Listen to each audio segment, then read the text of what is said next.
네, 여러분 잘 쉬셨습니까? 네, 3교시 2주차 3교시 2주차 수업을 시작하도록 하겠습니다. 자, 두 번째로는 자기 지시적인 학습이라고 하는 것인데요. 실제로 이제 우리나라의 이제 평생교육의 시작은 주로 노을수가 많이 알려져 있는데, 자, 유럽은 훨씬 더 오래 전부터 성인을 위한 교육 방법으로 자기 지시적인 학습이 대두가 되었습니다. 이 글래저스 펠트는 이런 이야기를 했습니다. 당나귀를 우물가로 데리고 갈 수는 있지만 강제로 물을 마시게 할 수는 없다. 자, 우리가 공부하기 싫은 아이를 데리고 학원을 갈 수는 있지만 실제로 그 아이가 교육을 대신해 줄 수는 없어요. 아이가 해야 되는데, 자, 그런 측면에서 이 셀프 디렉티드 러닝, 자기 지시적인 학습을 이야기를 하고 있습니다. 이 다우버, 도우맨, 카프라 이런 사람들이 이런 얘기를 하고 있는데요.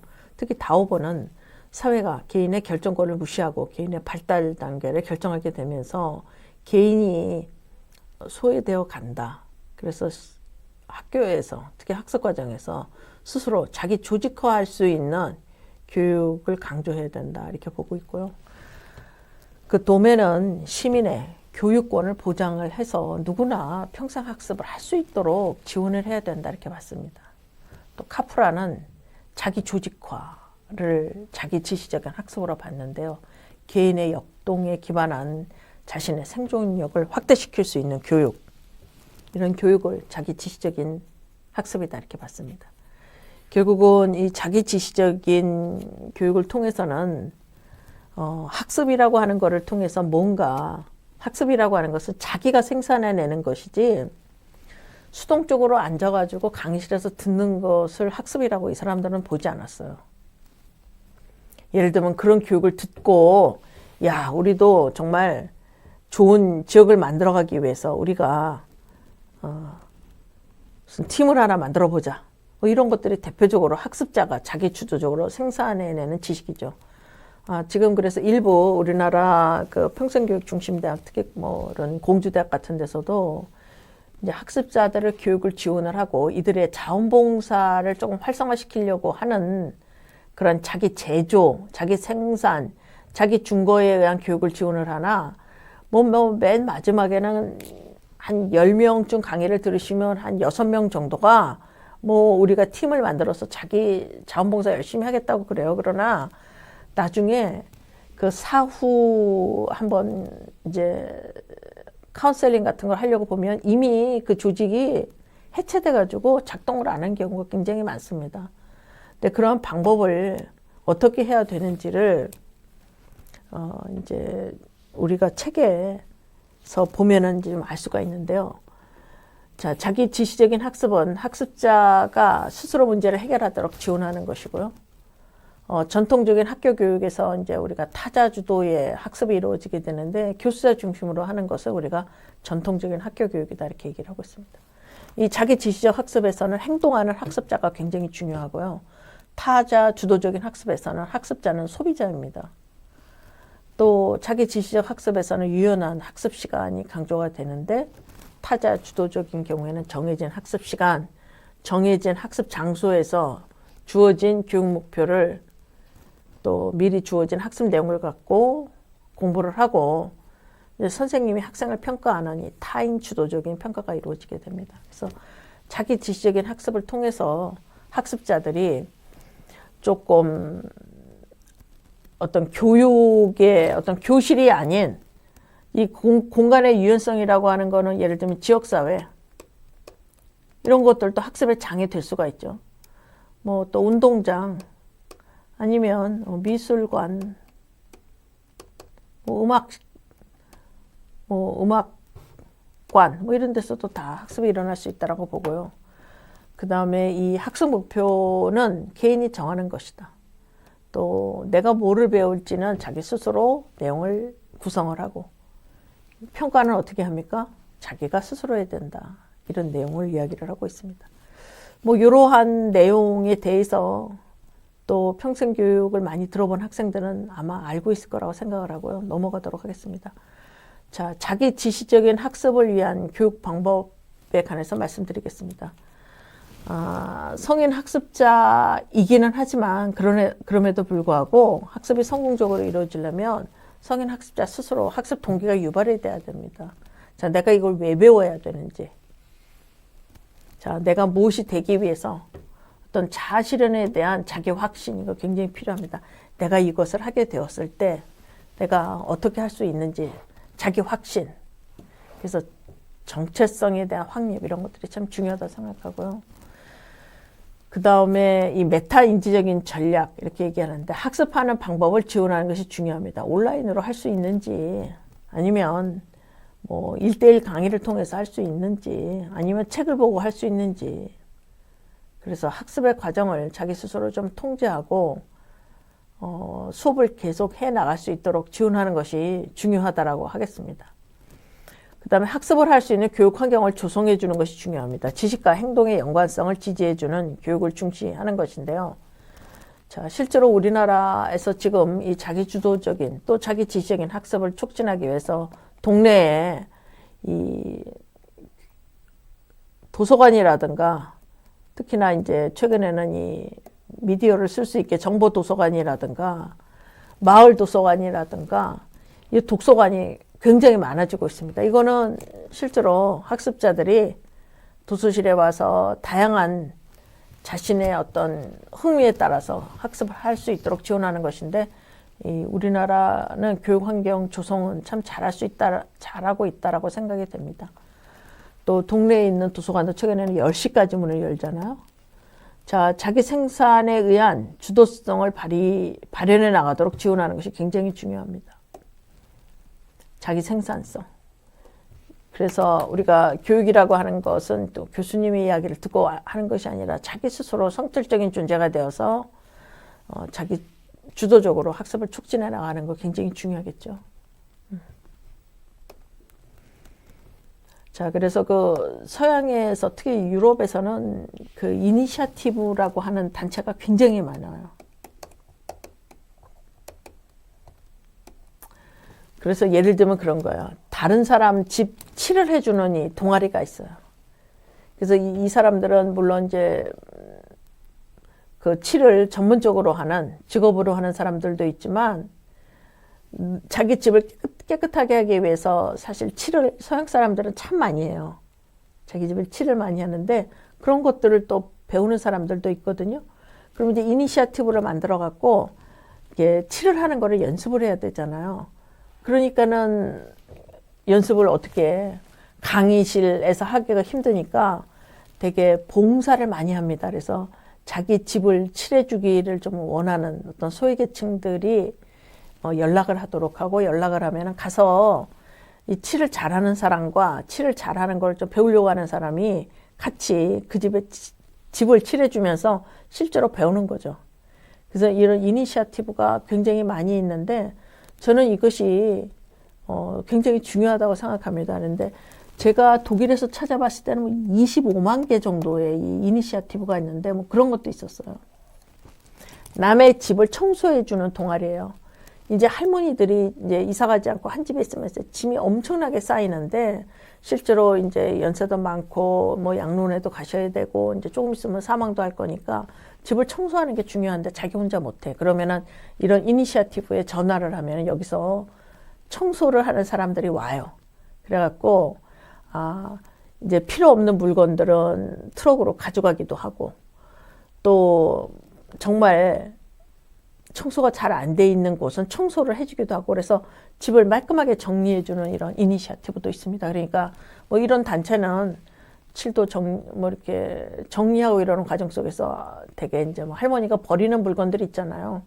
뭐 장롱이라든가 그런 것들도 다시 만들어가지고 재활용한다라든가, 또 필요한 사람에게 나눠주는 이런 것도 하고, 제가 알고 있는 이니셔티브 중에는 이런 것도 있었어요. 이 단체는 자기네들이 이제 민주시민의 시민으로서 자기네들도 이런 활동을 해야 되는데 직장을 다니기 때문에 시간이 없어. 그래서 매일매일 10,000원씩을 어려운 사람에게 도와주는 거예요. 그래서 뭐 하루에 뭐 1,000원씩 내. 뭐 1,000원도 아니에요. 뭐 100명이면은 100원씩 내. 해가지고서는 하루에 10,000원씩을 지원해주는 소외계층, 지원해주는 이런 프로그램도 있고. 그래서 우리가 상상할 수 없을 정도로 많은 이니시어티브가 만들어지고 있는데 제가 봤을 때는 대표적으로 그것이 자기 생산에 의한 자기 주도성을 발현해 가는 것이라고 생각이 됩니다. 자, 자기 조절과 교육 방법에 관해서 말씀드리도록 하겠습니다. 자, 자기 조절의 개념은 무엇인가? 자, 반두라라고 하는 사람, 또 헤르게 헨이라고 하는 사람, 또 찌머만 이런 사람들은 학습자 스스로 행동의 조절이 가능하다 이렇게 봤어요. 그래서 특히나 자기 효능감이 있는 사람은 자기 행동을 잘 조절할 수 있다 이렇게 봤습니다. 자, 헤르게 헨은 자신의 목표를 달성하기 위해서 스스로 자신의 사고와 감정, 행동을 체계적으로 활성화해서 행동하면서 인지력을 스스로 통제해 나가는 것, 그것이 자기조절 학습이다 이렇게 봤습니다.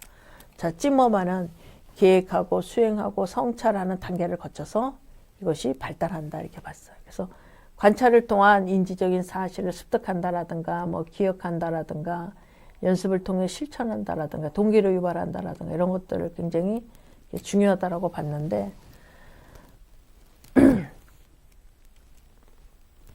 자, 이 자기 조절의 학습은 첫 번째로 관찰을 하면서 코그니티브한 사실을 자기가 습득하는 것이죠. 그거를 기억을 하고 있다가 연습을 통해서 해보면서 아, 내가 정말 이런 것을 하니까 이렇게 어려운 사람 집이 깨끗해졌구나. 더 열심히 해야지 하면서 마이스터가 칠하는 집을 보고 아, 이건 이렇게 해야 되는구나. 그런 사실을 습득하고 기억하고 있다가 또 어떤 사람이 자기 집을 잘 칠해달라고 하면은 가서 칠해주고. 그래서 이 반두라는 특히나 여러분도 잘 아시겠지만은 그 모방학습을 얘기하잖아. 사회 모방학습. 대표적으로 그런 얘기를 했어요. 어린 시절에 폭력을 많이 보게 되면은 자기가 머릿속에 그걸 기억하고 있다가 이제 학생이 되었을 때 자기보다 약자를 때려요. 그래서 이 TV에서 청소년들이 모방을 하면서 얼마나 많은 것을 학습하게 되는가. 그래서 최근에 이제 우리도 보면은 이 영화는 만 15세 미만의 시청이 불가능하다. 뭐 만 8세부터 볼 수 있다. 만 18세부터 볼 수 있다. 뭐 이런 것들을 이야기를 하잖아요. 그게 다 반두라가 이야기한 이러한 학습의 효과 때문에 그런 거죠. 자기 조절 학습의 효과 때문에. 자, 이 헤르게 헨이라고 하는 사람은 이제 독일 사람이시고 이 자기 조절 학습에서 굉장히 대가로 알려져 있습니다. 자, 찌머만도 비슷한 얘기를 했는데 결국은 자기 조절 학습이란 학습자가 스스로 계획하고 수행하고 성찰을 거쳐서 발달하도록 지원하는 것이 자기 조절의 학습이다 이렇게 봤습니다. 그래서 여기 책에 77쪽에 보시면은 자기 조절 학습에는 자, 계획을 하는 단계에서는 과제를 분석한다, 목표를 설정한다, 전략을 계획한다 이것이 중요하고 수행하는 단계에서는 실행에 옮긴다, 학습 과정을 관찰한다, 수행 결과를 확인한다 이런 것이 중요합니다. 그리고 성찰의 단계에서는 학습의 전 과정을 평가하고 또 그것에 따라서 반응한다 이런 이야기를 하고 있습니다. 그래서 우리는 이제 성인들이 계속해서 그러한 긍정적인 행위를 하도록 동기유발시키는 것이 굉장히 중요하다라고 하는 사실을 우리가 알 수가 있겠습니다. 자, 두 번째로 자기조절 학습을 위한 교육 방법을 보겠습니다. 이 프리드리히와 만델은 자신의 학습 요구와 관심을 자아 실현에 대한 확신으로 연결시켜서 성공을 확신하게 될 때 끊임없이 노력을 지속해 나간다 이렇게 봤어요. 그래서 결국은 성인들이 교육에 성공하도록 하려면 자기의 자아 실현에 대한 확신을 만들어 가도록 지원하는 것이 중요하다 이렇게 봤어요. 자, 이제 두 번째로는 교수의 역할은 학습자가 자기 주도성을 향상시키도록 학습 환경을 조성하고 지지해 나가야 된다 이렇게 봤습니다. 그래서 성인 학습자는 매우 신뢰성이 높은 자료를 사용해야 되고 문제 해결 능력의 향상을 지원해야 되고 또 실천 지향적인 학습을 안내해야 되고 시민사회의 구성원이 되도록 지원해야 되는데 이런 성인 학습을 지원하기 위해서는 어떤 개별 학습보다는 팀 기반 학습, 조별 학습 이것이 굉장히 유효하다 이렇게 얘기를 하고 있습니다. 자, 세 번째로 성인 학습자를 지원하는 방법으로 이제 학습 상담이 있는데 보통 이걸 우리가 컨설팅이다, 학습 상담이다 이렇게 얘기를 하고 있습니다. 결국은 성인의 학습 상담을 지원하는 것도 성공적인 학습자 중심의 상담을 이제 교육을 지원하는 것인데요. 이 스트라케라고 하는 사람은 이들이 문제 해결에 노력하려고 하도록 하고, 그 다음에 나도 나의 문제를 해결해 봐야 되겠다라고 하는 의식화를 지원을 해야 된다 이렇게 봤어요. 그리고 그 사람의 학습이 자기 이익과 결국은 전체 공동의 이익에 기여해야 되고, 그런 것들을 충분히 인지하고 난 다음에 학습 해결에 실제로 참여시켜야 된다. 그리고 참여하려는 의지를 개발할 때에 성공적인 자기 주도적인 학습 과정이 이루어진다 이렇게 봤습니다. 그래서 이 카데와 자이터는 목표 달성을 추구하는 학습자, 또 단절이 된 학습자, 학습하고 멀어진 사람이죠. 또 실패하거나 성공하거나 그게 다 그거야 라고 보는 학습자, 이렇게 세 가지 학습자를 구별을 했는데요. 결국은 이러한 연구를 통해서 성인 학습자는 자기 성찰성이 굉장히 높다. 그 다음에 자기 주도성이 높은 것이 성인 학습자다라고 하는 특성을 발견하게 되었어요. 그래서 우리도 학습 상담을 하실 때는 스스로 문제를 해결해 나가야 된다라고 하는 것을 처음에 의식화시키고, 자신의 이익에 기여할 수 있다라고 하는 것을 공감을 시키고, 문제 해결에 참여시키고, 그 다음에 의지. 이 의지라고 하는 거는 이제 결국 그죠. 내가 내 문제를 해결해 나가야 되겠다는 의지. 그럴 때 이들이 문제 해결에 적극 참여하고 성공할 수 있다라고 이야기를 하고 있습니다. 자, 실제로 이 학습 상담이라고 하는 거는 우리가 성인들의 그 학습에 굉장히 많이 쓰고 있는 것이고요. 그 다음에 이제 학습 포트폴리오에 관해서 잠깐 말씀드릴게요. 만델과 크라우제는 지식사회에서 학습의 역량은 사실에 대한 정보나 연관성을 자율적으로 알고자 하는 능력이나 태도이다 이렇게 봤어요.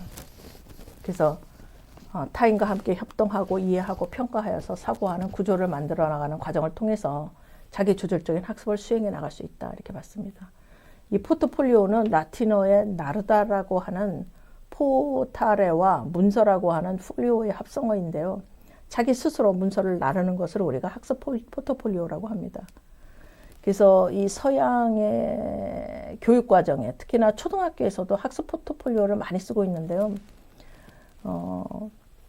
이 학습 포트폴리오를 쓰게 되면은 결국은 노트 정리라고도 우리가 할 수가 있어요. 이 학습 포트폴리오, 노트 정리 이런 개념은 언제 나왔냐면은 그 한 1835년쯤에 영국의 외교관이었던 어커트가 국가에 영향을 미쳤던 외교 문서를 공개하는 잡지의 이름을 포트폴리오라고 명명을 하면서 학습 성과물 모음집이라고 하는 거로 이해가 되었습니다. 이거를 우리가 포트폴리오라고 이렇게 얘기를 하는데, 학습자가 자신의 학습 성과 과정 중에서 가장 큰 강점을 선택하여 발전 과정을 한눈에 볼 수 있도록 성과물을 선택해서 정리해 놓은 것입니다. 그래서 보통 우리가 성인들도 교육을 할 때 자기가 잘했다고 하는 것들, 그런 것들을 잘 이렇게 포트폴리오로 만들어 가지고 그 사람의 어떤 삶의 맥락적인 측면에서 역량을 개발해 가도록 지원을 하고, 또 과거에 잘했던 것을 학습의 성과로 연결을 시키고, 학습자 중심의 학습과 액션 학습을 유도하고 자기 성찰을 촉진하게 해서 결국은 적극성을 지지하여야 학습자의 역량을 개발해 나갈 수 있다라고 하는 그런 얘기죠. 그래서 역량의 종류에는 인지적인 역량, 사회적인 역량, 문제 해결 역량, 정체성 개발에 관한 역량, 이런 역량들이 있다라고 볼 수가 있겠습니다. 그래서 학습 포트폴리오는 서양에서는 초등학교 학생들에게도 그 자기의 경력 개발을 할 때 이것을 쓰라고도 많이 얘기를 해요. 그래서 우리 성인 학습자들도 자기가 자랑스럽게 생각했던 거, 아까 제가 그 말씀드린 자서전 학습과도 약간 비슷할 수가 있는데요. 자기가 알고 있는 거, 자기가 사회적으로 어떤 리더로서 역할을 해본 거, 자기가 문제를 어떻게 잘 해결해 나갈 수 있는지, 자기 정체성을 어떻게 개발해 나갈 수 있는지 이런 것들을 중심으로 해서 학습 포트폴리오를 작성하도록 하고 문제를 해결하도록 하는 거. 이것은 대표적으로 그 학습자 중심의 교육 방법이라고 할 수가 있겠습니다. 오늘 수업 내용을 정리해 보도록 하겠습니다. 자, 이 학습자 중심의 교육은 1차 세계대전 이후에 좀 더 나은 사회를 건설하기 위한 공동체 건설을 위해서 시민교육, 문화교육, 교양교육, 예술교육이 중시되면서 등장하게 되었습니다. 특히나 1968년 유럽 학생운동이 시작이 되면서 학습자 중심의 교육이 학교 교육과 성인교육의 또 평생교육의 기틀이 되었고요. 새로운 시민사회 건설을 위해서 학습자 중심의 교육이 강조되고 있습니다. 학습자가 자신의 자아실현을 위해서 학습을 계속해 나가는 것을 자기조직화의 원칙이라고 얘기를 하고요. 우리가 성인 학습자를 연구해 봤더니 이들은 자기 성찰성과 주도성을 갖고 있는 것이 특성입니다.